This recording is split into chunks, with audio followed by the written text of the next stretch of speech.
Alright, now that I've got the arrowhead created in a state that I can use right now, we need to go ahead and start working on the assembly. So I'm going to go ahead and create a new file, a new part file, and I'm going to go ahead and use a template that I've already created called Plat Part Template. I'm going to open that up. A template file is really nothing more than a file that a regular part file that you saved all your parameters and setup. As you can see here, I've got a white screen. I'm set to inch, pound, second. If I come up here and I look at my options here, I'm most likely, I believe, set to ANSI. Let's double check that. Yes, ANSI modified. That's fine. I'll go ahead and get out of that. And so I'm ready to go, essentially.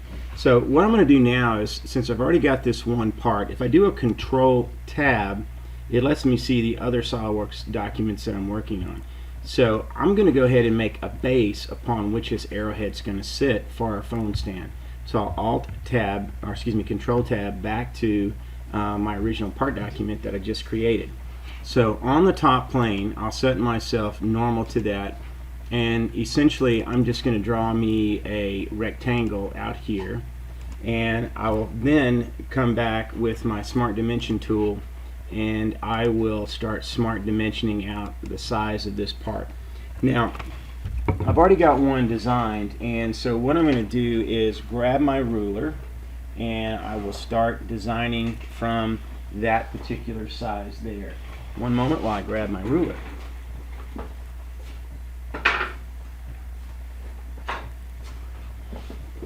Okay, the base of the part is essentially going to be, according to my ruler here, 5 inches. So I'll go ahead and key in 5 here for the inch for that dimension. And then I'll come out here and I'll give it another dimension of, let's see what this one says here when I measure it. Yes, it looks like 3.5 is going to be the size of the part. So I'll say 3.5, and that gives me that size. Now, while I'm still in the sketch feature and dimensioning, I can immediately go into features and not close the sketch and do an extrude boss base. Now in this case here, I'm going to do a boss extrude, and I'm going to set it up to 0.125, which is the thickness of the material that we have, which is hot rolled steel or mild steel or carbon steel, whichever one you want to call it. And I go ahead and hit OK. And once I've gone and approved that, I'll do a right mouse click, and again I'll say plain carbon steel, which is hot rolled steel. Okay, so we now have that part right there. Now this is the base upon which the things will be welded upon to build the phone stand. Now I could normally come back and put holes in this, but due to the manufacturing process of using a CNC plasma cutter, making those holes would be way too big for our purpose and not really look that good. So at this time I'm just going to leave this part as is, and I'm going to go ahead and save this file as, and I'll give it a name. And in this case I'm going to call this cell phone stand base. Now you're probably thinking, why aren't you calling it Seminole phone stand base? Well, here's why. I can use this piece of geometry, the cell phone base here, stand base. I can use this over and over again with different designs on the side other than just using a Seminole arrowhead. So now we've got that done. Let's take this part and we're going to make it an assembly. I'm going to build an assembly right off that particular part.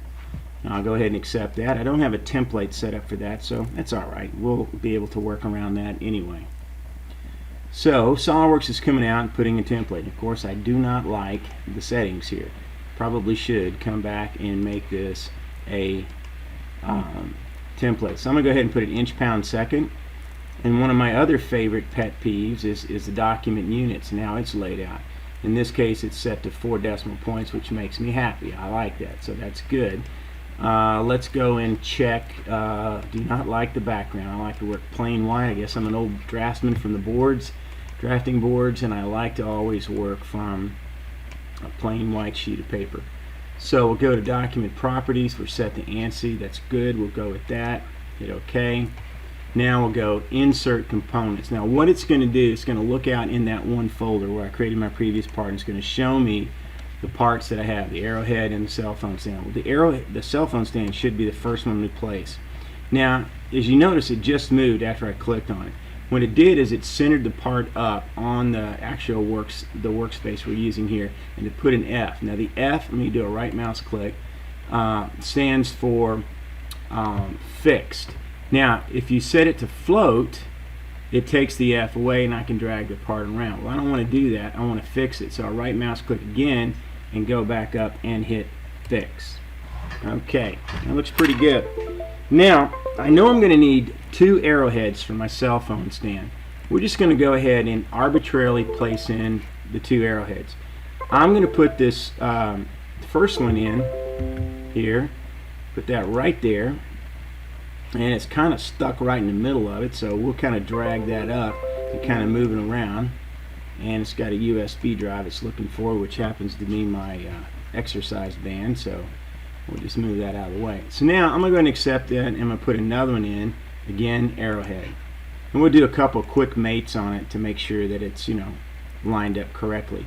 The most obvious mate we're going to do is on the bottom. So we'll click on the bottom part here, and it will come up, and if it doesn't, we'll go ahead and click on mate. Usually there's a flyout menu that comes up. We're going to say coincident. I'm going to scroll this down, move it over, and click on that top surface, and it should, as it did, move that arrowhead up. I'll accept that, move this over, then I'll take and rotate to the bottom again. I'll grab that surface, scroll down like this, and place it on that surface there and hit accept.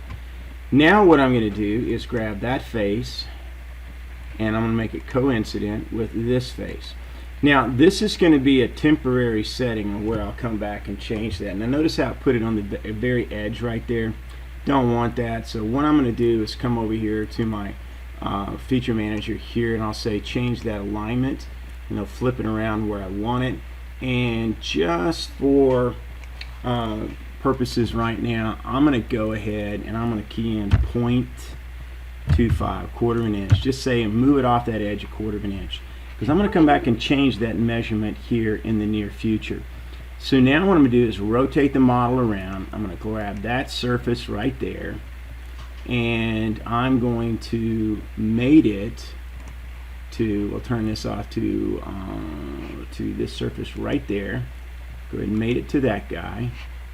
And let's scroll up here. Oops, I got the wrong one. I should have accepted the first one. Let's get out of this and do this again. My mistake. Okay, got ahead of myself. Happens. Go ahead and select on this again. Mate. Grab that surface. Grab that surface. Again, we'll scroll this down, flip that around.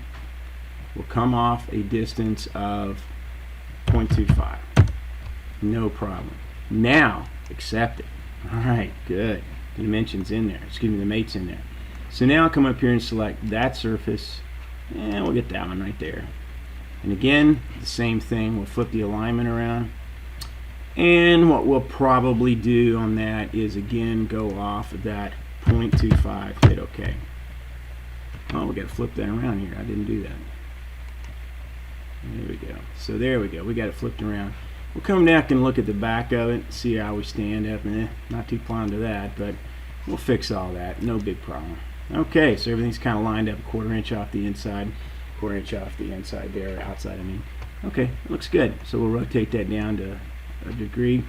I'll go ahead and put one more mate in for right now. I'll probably go ahead and take this line right here, and I'll take this line right there, if I can find that one line right there.